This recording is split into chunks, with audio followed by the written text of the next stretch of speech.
तो नमस्कार, स्वागत है आप सभी को लक्ष्य ऑनलाइन क्लासेस के यूट्यूब चैनल। आइए आज की इस क्लास में हम लोग देखने वाले हैं NCERT math class 10th chapter 8.1 introduction. आज हम लोग इस चैनल पे क्लास 10th के लिए स्टार्ट करने जा रहे हैं मैथ को। तो आइए हम लोग क्लास 10th का जो त्रिकोणमिति है उसका कुछ है पहले परिचय देख लेते हैं, इंट्रोडक्शन, ठीक है। इसके बाद इस चैप्टर में जितना प्रश्न दिया गया है सभी को एक एक करके हम लोग हल कर लेंगे, ठीक है। तो आइए देखते हैं, स्टार्ट करते हैं त्रिकोणमिति को। देखिए, त्रिकोणमिति में सबसे पहले आपको समझने वाली बात ये है कि आपको भुजा को पहचानने आना चाहिए, है ना, कि कौन से भुजा को क्या कहना है, कैसे इसका चेंज होता है, कहाँ थीटा रहता है, कहाँ समकोण होता है, ठीक है। तो आइए स्टार्ट करते हैं। एक बात और आपको बता दें कि सबसे पहले आपको त्रिभुज में जो समकोण होता है वही समकोण त्रिभुज पर यह त्रिकोणमिति आधारित है, क्योंकि त्रिकोणमिति भी मतलब लंब, कर्ण और आधार। त्रिकोणमिति के ज्ञान होने से आपको ऊंचाई निकालने आ जाएगा। त्रिकोणमिति के माध्यम से आप आधार बता सकते हैं, थीटा बता सकते हैं, कितना डिग्री का कहाँ पे कोण बनता है, यानी कि बड़ा बड़ा इमारत, आप बिल्डिंग, इसके अलावा सीढ़ी वगैरह बनाने में इस त्रिकोणमिति का इस्तेमाल कर सकते हैं, ठीक है। त्रिकोणमिति को देने वाले कौन है? तो एक आर्यभट्ट और एक पाइथागोरस प्रमेय के आधार पर इस त्रिकोणमिति को आपको समझाया जाएगा। आइए देखते हैं। तो सबसे पहले आपको एक इस प्रकार से समकोण त्रिभुज को छाप लेना है, ठीक है। अब समकोण त्रिभुज में आपको देखना है कि कहाँ पे लंब है, कहाँ पे कर्ण है, कहाँ पे आधार है। तो आइए, जब थीटा यहाँ पे बनाए हैं, क्योंकि इसमें आपको एक थीटा होता है, अगर थीटा नहीं है सिर्फ भुजा है तो आपको समझना है कि ये लंब है, ये आधार है, ये कर्ण है। क्या बोले कि जब इसको में थीटा कहीं पे नहीं दिया है तब आपको बस नॉर्मल पाइथागोरस प्रमेय के आधार पर देखना है कि जो सीधा भुजा रहेगा वो आपका हो जाएगा लंब, जो नीचे भुजा रहेगा वो हो जाएगा आपको आधार, और जो इस तरीका से जो तिरछा भुजा रहेगा वो हो जाएगा आपका कर्ण, ठीक है। अगर त्रिकोणमिति में थीटा दिया है तो ध्यान देना कि थीटा के सीधे वाली भुजा होता है लंब, थीटा के सीधे वाली भुजा लंब, और इसका नीचे वाली भुजा हो जाता है, जब थीटा यहाँ है तो इसको सीधे ये वाला भुजा मिलेगा, ये हो जाएगा लंब, और बच गया ये वाला तो ये होता है आधार, ठीक है, ये हो जाएगा आधार। और इसके सीधे जो समकोण दिखाई दे रहा है, समकोण के सीधे अगर देखिएगा तो ये आपको मिलेगा कर्ण, राइट। लंब को इंग्लिश में परपेंडिकुलर कहा जाता है, अर्थात इसको आप P से लिख सकते हैं। कर्ण को इंग्लिश में हाइपोटेनस कहा जाता है, अर्थात इसको आप H से लिख सकते हैं। और आधार को इंग्लिश में बेस कहा जाता है, इसको आप H से लिख सकते हैं, ठीक है, सॉरी B से लिख सकते हैं, राइट। चलिए, तो इस प्रकार से इस त्रिकोणमिति के चित्र जो समकोण त्रिभुज में थीटा, कर्ण, लंब और आधार है, इसको हम लोग देखें। बट अभी आपको एक बात और समझना पड़ेगा कि इसी समकोण त्रिभुज में अगर थीटा यहाँ न रह के ऊपर बन गया, ठीक है, थीटा के स्थान परिवर्तन हो गया, तब इसके भुजा भी एक्सचेंज हो जाएगा। जैसे ई चला जाएगा यहाँ, ई चला जाएगा यहाँ। जैसे एक त्रिभुज और छापते हैं बाबू, ध्यान दीजिएगा यहाँ पे। जैसे मान लीजिए कि एक और त्रिभुज है, समझ रहे हैं, एक और त्रिभुज है। अगर इसको में हम थीटा जो यहाँ बनाए थे वो ए पर लेके चल जाते हैं, है ना, समकोण तो फिक्स है, इसको आप चेंज नहीं कर सकते हैं, ठीक है। और ये हो जाएगा आपका बी और ये हो जाएगा सी। तो जब थीटा यहाँ पे है तो इसके सीधे, है ना, यहाँ के इसके सीधे ही है भुजा, और ये हो जाएगा आपको लंब हो जाएगा, ठीक है। और ये कर्ण फिक्स है, इसको आप चेंज नहीं कर सकते हैं, मतलब ये ऐसा देवता है जिसको बैठ गया तो उठने का नाम नहीं लेगा, समझ रहे बात की। चलिए, तो अब यहाँ ये जब लंब हो गया तो ये जो बच गया ये हो गया आधार, राइट। समझ में आ रहा है बात। कर्ण कोई चेंज करने वाला नहीं है, बच गया कौन? आधार और लंब। तो ये दोनों स्थिति के अनुसार थीटा कहाँ पे है इसके अनुसार ये दोनों को आप बदल सकते हैं। यहाँ तक किसी को कोई प्रॉब्लम अगर है तो आप कमेंट बॉक्स में अपना राय दे सकते हैं। आइए, कर्ण, लंब और आधार, कर्ण, आधार और लंब इस प्रकार से एक्सचेंज हो गया। अब देखते हैं हम लोग, एक नोट में आपको लिखवा दे रहे हैं, ध्यान दीजिएगा कि थीटा के सीधे वाली को लंब कहते हैं ना, थीटा के सीधे वाली भुजा लंब होता है। थीटा के सीधे क्या होता है? तो थीटा के सीधे लंब, थीटा के सीधे अगर पूछा जाए तो आप क्या बोल दीजिएगा? तलंब। थीटा के सीधे क्या होता है भाई? तो लंब। और 90 डिग्री, यहाँ पे क्या कितना डिग्री का बन रहा है भाई? 90 डिग्री, है ना। तो थीटा के सीधे लंब और 90 डिग्री के सीधे, 90 डिग्री के सीधे, 90 डिग्री के सीधे, 90 डिग्री के सीधे कुछ बनेगा तो बोलिएगा कि सर कर्ण बनेगा, है ना। याद रहेगा थीटा के सीधे लंब होता है, जहां भी थीटा रहे, देखिए अगर थीटा यहाँ है तो लंब ही हुआ, थीटा यहाँ है तो लंब ही हुआ, और 90 डिग्री तो फिक्स है, एक जगह जहां बैठ गया वहां पे रहेगा ही, है ना। तो बताइए 90 डिग्री के सीधे कर्ण, थीटा के सीधे लंब, 90 डिग्री के सीधे कर्ण, थीटा के सीधे लंब, याद हो गया होगा। 90 डिग्री के सीधे, 90 डिग्री के सीधे कर्ण, थीटा के सीधे लंब, क्लियर।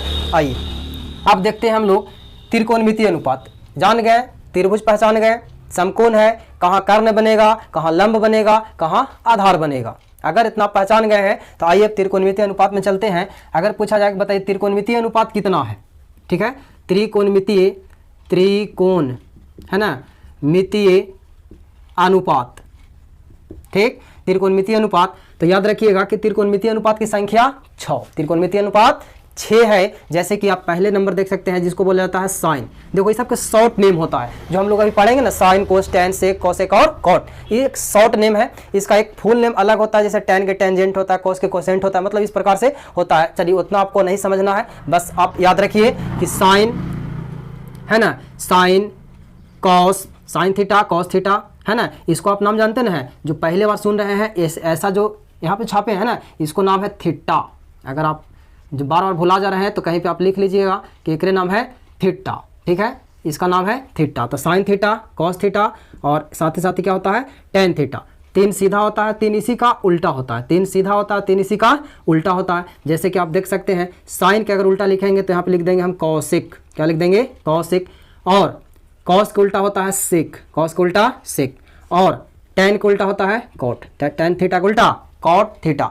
बात यहाँ है कि जब साइन का उल्टा कौशिक है तो कौशिक का उल्टा भी कुछ ही होगा, बोलिए कौशिक उल्टा सेक। यदि हम आपके उल्टा चलेंगे तो आप भी कहिए हम तो आपको उल्टा चलेंगे, मतलब दोनों एक दूसरे के उल्टा हो जाएगा। जब एक दूसरे का उल्टा है ये है तो एक बराबर, मतलब इसका उल्टा एक बोलिए चाहे एक उल्टा एक बोलिए, दोनों तो बात बराबर है। चलिए तो कॉस का उल्टा सेक, तो सेक के उल्टा भी कौन हो जाएगा कॉस।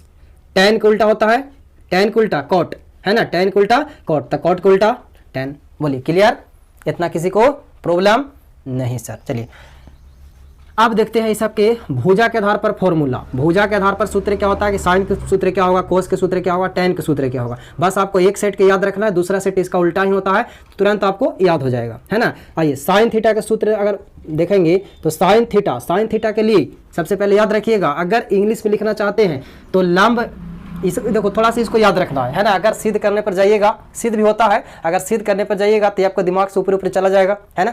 बेहतर है कि आप इसको याद कर लीजिए, उसी पे आपको है ना सही से समझ में आ जाएगा, ठीक।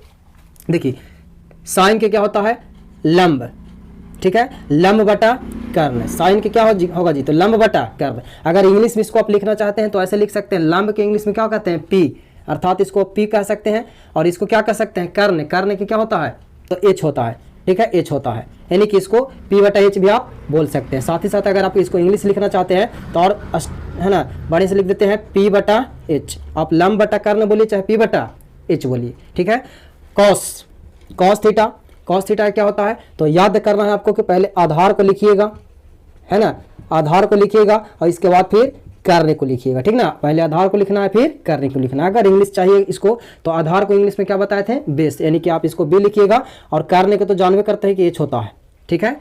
आइए अगर आप टेन को लिखना चाहते हैं, है ना, तो टेन थीटा का फॉर्मूला क्या होता है तो इसको लिखना होगा, पहले आपको आधार लिखना होगा, ठीक है, पहले आधार लिखिएगा, ठीक है। आधार नहीं पहले आपको लंब लिखना है, आधार नहीं, पहले क्या लिखिएगा जी तो लंब लिखिएगा, इसके बाद आधार लिखिएगा। पहले लिखिएगा लंब, इसके बाद लिखिएगा आधार, मतलब कि पहले होगा P और फिर होगा B, ठीक है। इस प्रकार से आपको 3 गो हुआ है। अगर इसी का उल्टा चाहिए, है ना, देखो जैसे साइन का उल्टा क्या होता है तो साइन का उल्टा होता है कौशिक। तो जब साइन के उल्टा है कौशिक तो इसको मानवो तो उल्टा होगा। जब साइन का उल्टा कौशिक तो खाली क्या होगा, कोई के मुड़िए उल्टा होगा, है ना, मुड़िया ऊपर जाएगा तो गोड़वा नीचे आएगा, और नीचे से ऊपर जाएगा अगर पैरवा तो मुड़ी हो जाएगा नीचे, है ना। यानी कि जब इसको आप पलट रहे हैं तो इसको पलटने के बाद ही चला जाएगा कौस भी। साइन का उल्टा का क्या हो जाता है तो कहिएगा कि सर कौस होता है। चलिए इसको हम नीचे लिख देते हैं कौशिक। साइन का उल्टा क्या होता है सर कौशिक होता है। अगर कौशिक थीटा की बात किया जाए तो कर्ण हो जाएगा ऊपरी, जब ई पलट रहा है तो जो मान है वो तो पलटेगा, तो कर्ण हो जाएगा ऊपरी और लंब चलाएगा नीचे, बोलो, लंब चला आएगा नीचे, तो इसको इंग्लिशों वाला लेटर और पलट जाएगा, एच चल जाएगा ऊपरी और पी हो जाएगा नीचे, उसी सब के पलट जाएगा। ठीक है, यानी कि साइन को हो गया। अगर कॉस के देखिएगा तो कहिएगा कि सेक होता है सर, तो सेक होता है तो कर्ण चला जाएगा, कर्ण हो जाएगा ऊपरी और आधार हो जाएगा नीचे, है ना, आधार हो जाएगा नीचे, यानी कि एच हो जाएगा ऊपर और बी हो जाएगा नीचे। ठीक है, और एक बच गया कोची टेन, तो टेन की क्या होता है, तो कहिएगा कि कॉट, तो कॉट हो जाएगा, मैंने इसको पलटाया तो कॉट हो गया, तो एक मानवा पलटाएगा तो हो जाएगा आधार हो जाएगा ऊपरी। ठीक है, यहाँ से ध्यान दीजिएगा, आधार हो जाएगा ऊपरी और लंब हो जाएगा नीचे। यदि इसको आप इंग्लिश लिखना चाहे तो आधार का होता है कोची, तो आधार के लिए आपको पी, ठीक है, परपेंडिकुलर, और लंब के लिए क्या लिखिएगा, तो लंब के लिए सॉरी बी ना, आधार के लिए बी और लंब के लिए पी, मन वाला पलटा जाएगा ना, तो बी ऊपर हो जाएगा और एच नीचे हो जाएगा। चलिए, कोई दिक्कत इतना समझने में किसी को? अगर आपको ये इतना बात समझ में आ गया है तो आप इस वीडियो को अगर हो सके तो अपने आसपास शेयर कीजिए, चैनल को जल्दी से सब्सक्राइब कर लीजिए, क्योंकि इसी प्रकार से इंटरेस्टिंग वीडियो आप तक डेली पहुंचेगा। ठीक है, आइए अब हम लोग देखते हैं इस चैप्टर से संबंधित कुछ सूत्र को। जैसे आपको याद कराने का हम थोड़ा सा प्रयास करते हैं कि जो इस फॉर्मूला है, अभी हम आपको बोले कि याद करना होगा, तो याद करना होगा तो आप बार बार भुला जाइएगा। हम जान रहे हैं कि आप लोग याद कीजिएगा, इसको बार बार आप भुलाइएगा, तो भुलाने से बचने के लिए आपको थोड़ा सा एक ट्रिक हम आपको बता देना चाहते हैं, जिससे आपको याद करने में आसानी होगा, बनाते समय आपको फटाफट दिमाग में आ जाएगा। ठीक है, चलिए, तो इतना आप लोग नोट कर लीजिए। नोट करने के बाद फिर यहाँ पे चलिए इधर सिखा देते हैं ट्रिक, है ना, ट्रिक। सबसे पहले आपको हम बताते हैं ट्रिक। तो हिंदी में अगर याद करना चाहते हैं तो याद रखिएगा लाल बटा कक्का, लाल बटा कक्का, क्या बोले भाई, लाल बटा कक्का। अगर आप हिंदी के माध्यम से आप इसको याद रखना चाहते हैं कि ना हम लंब कर्ण आधार, कर्ण और लंब आधार के माध्यम से हम इसको साइन कोस भुजा के आधार पर फॉर्मूला याद करना चाहते हैं, तो आपको याद रखना है लंब बटा कर्ण, लंब बटा कर्ण। यह है क्या, तो लंब बटा कर्ण है, यहाँ पे आपको छोटे छोटे लिख लेना है, एस सी और टी। एस होता है साइन, सी से होता है कोट और टी से होता है टेन। आपको साइन के अगर पूछा जाए तो लंब, एल से होता है लंब, हिंदिया देखिए, एल से होता है लंब और के से होता है कर्ण, मतलब कि साइन के लिए लंब बटा कर्ण, साइन के लिए लंब बटा कर्ण। और सी से होता है कोस, कोस के देखिए क्या होता है आधार बटा कर्ण, मतलब कि ए बटा के, ए से आधार और के से कर्ण। और टेन के क्या होता है लंब बटा आधार, मतलब कि टी से होता है टेन और एल से होता है लंब और ए से होता है आधार, एल से होता है लंब और ए से होता है आधार। तो आपको क्या याद रखना है, लाल बटा कक्का, और बीचों में याद रखना है एस सी और टी, एस सी और टी। आइए अब इसी को इंग्लिश वाला में आप देख लीजिए, इंग्लिश वाला में लिखिएगा तो आपको याद रखना है पंडित बद्री प्रसाद, क्या, पंडित बद्री प्रसाद, और नीचे याद रखना है हरा हरा बोल, और बीच में याद रखना है सोना चांदी तौल। चलिए, यहाँ बट्टा है, ठीक है, क्या बोले कि पंडित बद्री प्रसाद, हरा हरा बोल और सोना चांदी तौल। ठीक है, अब देखिए कोई याद रखता है इसे, पंडित भोला प्रसाद हरा हरा बोल और सोना चांदी तौल, बात बराबर है, वहाँ पे कोई मतलब नहीं है। ठीक है, जैसे कि हम लोग के लेटर से मतलब है ना, किस कौन नाम से उच्चारण कर रहे हैं इसको, ओकरा से हम लोग को दिक्कत नहीं है। ठीक है, तो आइए देखते हैं पंडित बद्री प्रसाद, मतलब ये क्या है, साइन है ना, हरा हरा बोल और सोना चांदी तौल। एच, एच करने के लिए होता है, पी लंब के लिए होता है, बी आधार के लिए होता है। इसमें तीन ही भुजा होता है, पी बी और एच होता है। जैसे यहाँ पे आप देख सकते हैं, तो साइन के क्या होता है पी बटा एच, देख सकते हैं साइन के होता है पी बटा एच, कॉस के क्या होता है बी बटा एच, देखिए कॉस के क्या होता है बी बटा एच, टेन के क्या होता है पी बटा बी, टेन के क्या होता है पी बटा बी। तो इस प्रकार से आप इसको आराम से याद कर सकते हैं, बिल्कुल आसान है। जहाँ पे आपको बनाना होगा बस जो कॉपी होगा, कॉपी के ऊपर जो होता है चौथाई छोड़ा हुआ भाग, ठीक है, उसके ऊपर आपको छोटे छोटे लिख लेना है। ठीक है, और लिखने के बाद फटाफट आप देख लीजिए आराम से बन जाएगा। इतना बार ना रिपीट हो जाएगा कि आपको बस लिखते लिखते आपको ये याद हो जाएगा। ठीक है, ढेर रटने की भी जरूरत नहीं है, बस थोड़ा सा आपको इस पर फोकस सिर्फ कर लेना है। बोलिए अगर इतना आपको समझ में आ गया है, ठीक है, तो आगे हम लोग तीनों भुजा में अगर कोई भुजा नहीं दिया रहे तो हम लोग उस भुजा को कैसे फाइंड कर सकते हैं, अर्थात निकाल सकते हैं। ठीक है, तो आइए देखते हैं। जैसे मान लीजिए कि पी बी और एच है, ये तीनों भुजा, अभी हम आपको बताए थे कि इस पाइथागोरस प्रमेय के नाम सुने होंगे, है ना। पाइथागोरस प्रमेय भी इस त्रिकोणमिति को आगे बढ़ाने में योगदान दिए। ठीक है, तो पाइथागोरस प्रमेय के अनुसार इस तीनों भुजा में से अगर कोई एक भुजा छोड़ ले रहे तो आप ज्ञात कर सकते हैं। जैसे अगर हमको एच निकालना होगा, ठीक है, दो भुजा अगर दिया है, आप समकोण त्रिभुज में क्या पढ़े हैं कि अगर कर्ण है, आधार है और लंब है, तो दो छोटे छोटे भुजाओं के वर्गों का योग बड़ी भुजा के वर्ग के योग के बराबर होता है। तो आप इस चित्र को तो समझ ही रहे हैं कि समकोण त्रिभुज है और समकोण त्रिभुज में लगता है पाइथागोरस प्रमेय। तो पाइथागोरस प्रमेय के अनुसार आप देखिएगा यहाँ पे एक बात लिख रहे हैं कि पाइथागोरस प्रमेय, ठीक है, प्रमेय, पाइथागोरस प्रमेय के अनुसार, है ना, पाइथागोरस प्रमेय से लिख देते हैं। तो पाइथागोरस प्रमेय क्या कहते हैं कि छोटी छोटी भुजाओं के वर्गों का योग। तो छोटी छोटी भुजाओं के सबसे बड़ा भुजा होता है कौन? कर्ण, इसके बाद होता है लंब, इसके बाद होता है आधार। तो सबसे बड़ी भुजा के वर्ग का योग अर्थात ए बी के मान क्या है? एच है। तो यहाँ एच का स्क्वायर करिएगा, ठीक ना, और फिर पी का स्क्वायर करेंगे और फिर करेंगे डी के स्क्वायर, क्योंकि ये दोनों छोटी भुजा के वर्गों का योग बड़ी भुजा के वर्ग के योग के क्या होता है? तो बराबर होता है, ठीक ना। तो आप बताइए कि अगर एच के मान नहीं दे रहे तो एच के मान निकालने के लिए हम क्या लिख सकते हैं? एच बराबर, जब स्क्वायर हटता है तो क्या चढ़ जाता है? आप लोग पढ़े होंगे ना, स्क्वायर हटेगा तो इन्हें रूट चढ़ेगा, है ना, और बच गया कुछ पी स्क्वायर प्लस में बी स्क्वायर। अर्थात एच भुजा अगर छोड़ ले रहे, दो भुजा दे दे, पी और बी के मान दे ले रहे, एच के मान अगर नहीं दिया रहे तो आप इस तरीका से एच के मान बैठाइए, दोनों का स्क्वायर कीजिए, ओवर रूट कीजिए और आराम से आपको निकल जाएगा किसका मान? तो एच के मान निकलेगा। अगर एच के मान दिया रहे, इसमें से कोई अगर नहीं दिया रहे, तब आपको कैसे निकालना है? तो ध्यान दीजिए कि अगर पी के लिए निकालना होगा, ठीक है, एच के लिए निकल गया, है ना, एच के हो गया। अगर पी के लिए निकालना है तो अब देखिए रहेगा तो यही वाला, बस जो बी स्क्वायर है वो चला आएगा एच स्क्वायर देने, और पी पर से स्क्वायर वो हटेगा, दोनों पर रूट चढ़ जाएगा। मतलब है कि रूट अंडर, है ना, पी एच के स्क्वायर माइनस से बी के स्क्वायर, क्योंकि बी ने प्लस में था तो एच देने आया तो क्या में हो गया? माइनस में हो गया, और स्क्वायर हटा पी पर से तो रूट चढ़ गया, ठीक है। ये हो गया दूसरा। इसको आप कह सकते हैं कि किसका फॉर्मूला हो गया? तो आप इसको बोलिएगा कि सर पी निकालने के लिए सूत्र हो गया।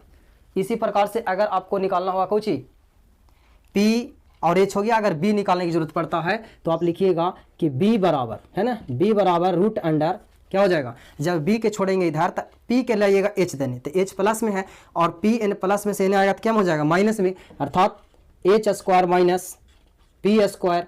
ई हो गया किसका बाबू? तो बोलिएगा कि है बी के मान। चलो, तो इस तरीका से तीनों भुजा निकालने का आपको सूत्र दिखा दिए। अगर तीनों में से कोई अगर एगो नहीं दे रहे, इसका यूज आपको जब चैप्टर में हम प्रश्न बताएंगे ना, तो उस समय आपको बढ़िया से समझ में आ जाएगा कि हाँ अभी काम दिया ये वाला तीनों सूत्र, ठीक है। अगर ये नहीं याद है तो आपसे नहीं है ना बनेगा, कैसे निकालिएगा भुजा, है ना, इसको आपको याद कर लेना है, ठीक है, कि एच के मान के लिए फॉर्मूला है, बी के मान के लिए है और पी के मान के लिए ई है। ऐसा नहीं कि आपको हम रटवा रहे हैं, है ना, आपको हम यहाँ दिखाएं कि पाइथागोरस प्रमेय के अनुसार होता है, और जब होता है तो तीनों को पारापारी से आप निकाल सकते हैं। कहिए कोई यहाँ तक अगर दिक्कत किसी को है समझने में, तो आपके लिए कमेंट बॉक्स को हम ओपन कर छोड़े हैं, आप अपना भर भर के प्रश्न पूछ सकते हैं, आपको अगले वीडियो में इसका जवाब मिल जाएगा, ठीक है। तब तक के लिए आप इस वीडियो को लाइक कर दीजिए, चैनल को सब्सक्राइब कर लीजिए और साथ ही साथ दबा कर शेयर कीजिए, है ना। मिलते हैं फिर से हम अगले क्लास।